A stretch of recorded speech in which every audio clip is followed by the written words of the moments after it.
get time for children of That's why you guys, if you want to marry someone. My Nigeria don't bring no bunga Bishop news story. My name Nanehi.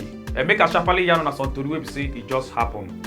President Bola Ahmed Tinubu don comot from Abuja go Maiduguri, Borno State to celebrate the Army Annual Conference. We say they invite him as special guest. And na the first time we say President Bola Ahmed Tinubu they visit the northeast part of the country since when he become president. And now today on Monday, December 11, 2023, now in travel go there. After when Nigerian Senate they donate their December salary money will be 109 million naira, take give the people that will say their family members they buy on top the drone airstrike of army. They will say buy innocent people them. But on Sunday will be December 10th. Some Senate delegations them don't go land for inside Kaduna State to also visit the Tundubiri area where we say the Gbege take happen. One woman on top social media where her name be Yewande Artura say don't come they complain as she dey fire bad mouth they give President Tinubu say now he won't win and he don't win the election for him to manage the country. He not get any plan as she come dey talk. Say that day the new airport since 12:10 p.m. and the door of the airport today closed. They not see any place they enter and nobody did to open the door for them to enter. We made a con delay for outside. The National Security Advisor of Nigeria will be Nuru Ribadu don come out to talk. Say joint security officers them don't rescue more than 600 people. They will be so Mila kidnappers they be kidnapped since July. I think on the yarn. Say to drive from Abuja to Kaduna, they very free and it is safe now, even for night.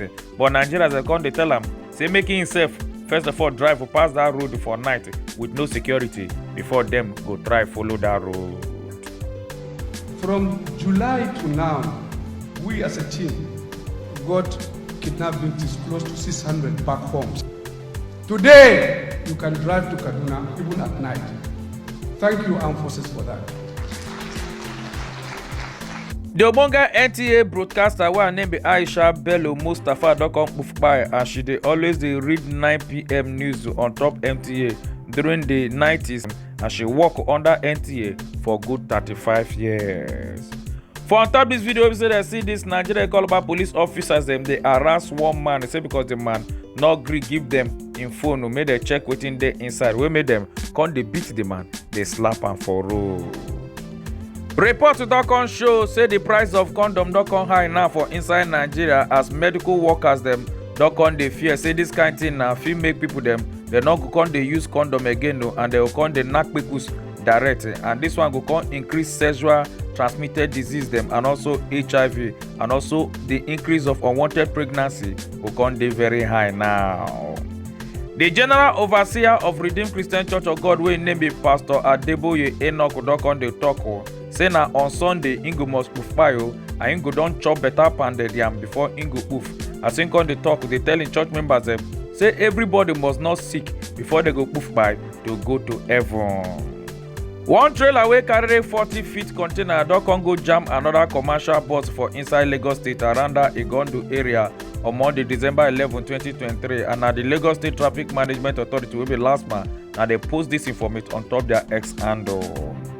Unknown gunmen they don't go attack one nightclub wey dey for inside Oba Ndemili North local government area of Anambra State. It come by plenty people them. This begin happen for inside the posh nightclub on Sunday night, December 10th, 2023. 27 out of 32 members of Rivers State House of Assembly don't come dump the People Democratic Party as a contourma come falling enter All Progressive Congress and the 27 lawmakers them. Now the FCT Minister Nyesom Wike loyalist them as a con sink on your mandate we shall stand. Now Monday, December 11, 2023, and they join All Progressive Congress. Mandate, your mandate, your mandate we shall stand. Your mandate. They don't catch one fake factory. We see that they manufacture fake NSC VSOP for inside Anambra State and at the Anambra State Task Force and NAFDAC, now they catch them. This is Hennessy VSO Jesus Christ. In their numbers. See? Look at the rubber they used to. The task force in collaboration with NAFDAC have been able to intercept another factory where these products are being adulterated.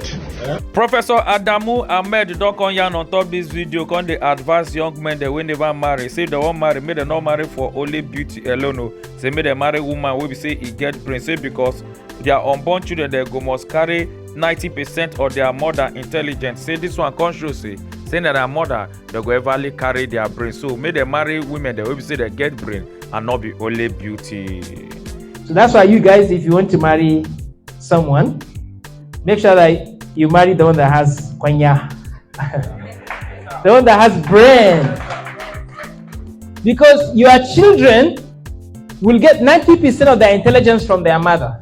So don't go for beauty only, but go for the internal beauty of the intelligence. The Ogbonge Nigerian superstar wey im name be Ayodeji Balogun aka Wizkid don come yarn saying go give 100 million naira to children dem for this Christmas period o, and im post this yarn on top im Instagram story on Monday, December 11, 2023.